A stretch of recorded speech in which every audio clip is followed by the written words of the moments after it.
So we're going to bring your next performer to the stage. And this young man his name is Tynan Challenor. Sorry, it was a long day today. So Tynan interviewed Helen, who's the sponsor and executive director of WTC. And he interviewed Helen a couple of years ago for a high school project and admitted at that time that he would love to do stand-up. So he decided instead to make the irresponsible, reckless choice of attending Stanford. And somewhere between midterms and finals of his first semester there, he agreed to debut here tonight, supporting the Women's Therapy Center. So I want you to know he's a new comic. He's new to the room. So we got to give him a lot of love. Repeat after me, a lot of love. So here he is, his first time on stage. Please welcome Tynan Challenor.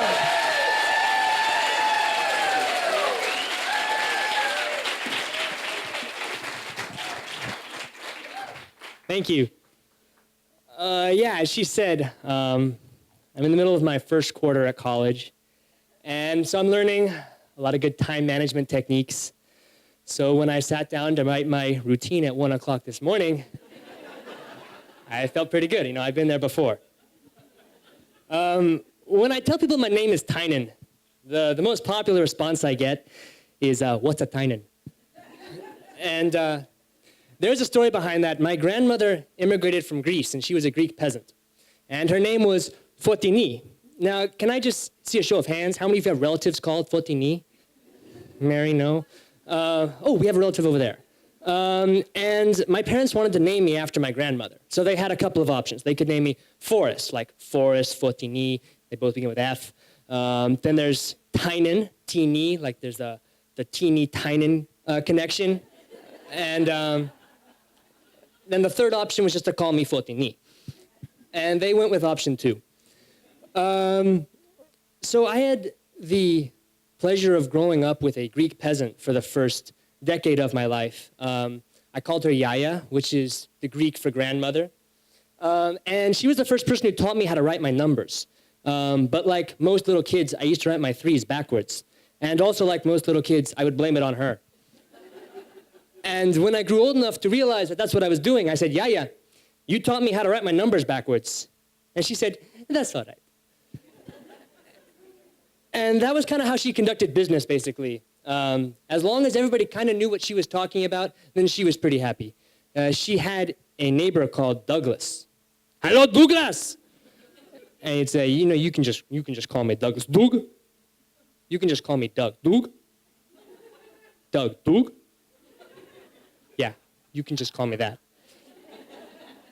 And so, she wasn't great with names. But I think if any of you have grown up with a foreign, funny-talking grandmother, you'll know what I'm talking about because they're very similar. And I went to elementary school in a public school in Hayward, where I grew up. And I was one of the minority there, actually, because most of my friends were Hispanic. But one of the great unifying factors was that our grandmothers were all really similar. And, I think having a grandmother like that, mine was a Greek peasant who talked with a funny accent, and I think having a grandmother like that kind of broke down some potential barriers that might have been there. Both my parents were educated. They're both teachers. None of them had ever been in jail ever. And, that was not the case for some of my friends. And, I had books in my house growing up.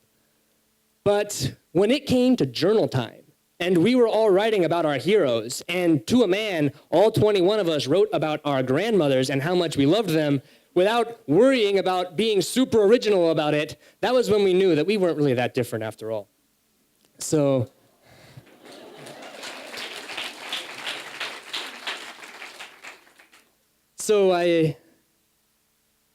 I tell you one more thing about elementary school. I used to wear a Sherlock Holmes hat to school every day. And so I wasn't very hard to miss. And it was like, which one's Tynan? Oh, he's the kid over there who looks like a propeller. And so that was elementary school. And then I went to a private school in Oakland, in the Oakland Hills, called Head Royce for middle school and high school.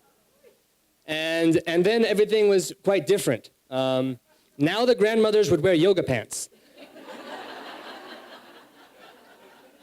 And they were the editors of this and, the lawyers for that.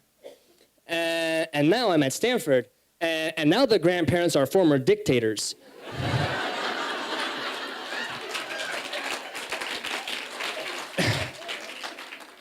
And they don't just wear yoga pants, they're actual Buddhist yogis who could probably do a downward dog to make the moms on Lakeshore Avenue jealous. And if you're a guy saying, how can we just mention the moms? I do yoga as well. It's because you don't wear the pants.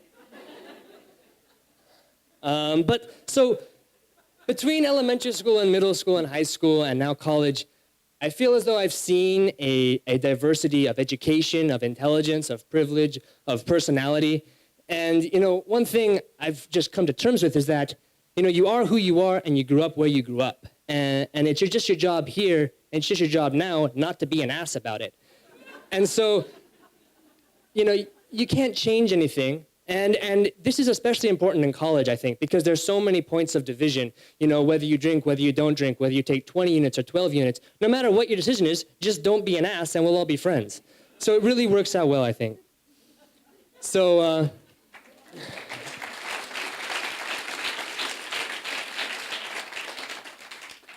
I'll tell you a little bit more about college and my first quarter.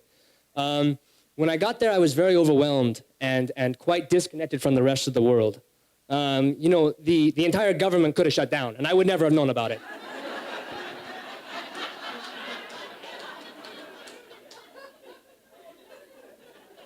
But you get busy. I'm doing my work. I'm in My Fair Lady. I have 2 jobs. I am playing on the club baseball team. I'm trying to exercise when I can. And it doesn't help that my chemistry professor is pretty much too brilliant for the subject, which means he's not, he can't convey it that well. And he always comes to class sounding like he's just inhaled every noble gas. He's got some helium influence in his voice. But there's also like some xenon in there, Because it kind of goes to the back of his voice as well. He jumps back and forth like that. and when you ask him a question, he takes his laser pointer and waves it at the screen going, Don't you see? and I feel like saying, I'm sure the answer's up there, because the whole chemistry book is up there in those PowerPoint slides that he projects. So, enough about that. I'm going to end with a story about an organization that I didn't actually end up volunteering with, but I went to their training session. The hours didn't end up working out for me. But I went to their training session, and I was really glad I did. The organization is called the Coaching Corps, and it takes volunteers, and the students go out into middle and elementary schools in underprivileged areas of East Palo Alto, and they coach sports teams there. So the one thing I had in my mind when I went to this training session was, I am not going to be like my Little League baseball coach. He used to stand at third base going, hands up.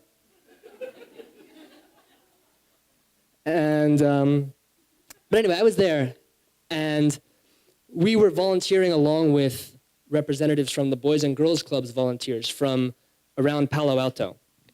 And we had to break up into groups, into pairs, to discuss why sports are important. And I talked about, team camaraderie and unity and working towards a goal and having that kind of discipline and fire. And I did justice to the range of experiences I've had in my life. And my partner, who was a volunteer from the Boys and Girls Club, who was 15 years old, said to me through his heavy Mexican accent, he said, sports are important because they saved my life. I was in a gang, I was doing all these hard drugs, and then I played soccer, and I got clean, I left my gang, and they've saved my life. And so I was at that meeting with him. And we were two people who have had radically different life experiences, but we were there together because we wanted to go play some ball with some little kids who just wanted people to play ball with them. And that brought me back, I think, to my elementary school days, where when you're playing outside of recess, nobody cares how many books you have in your house.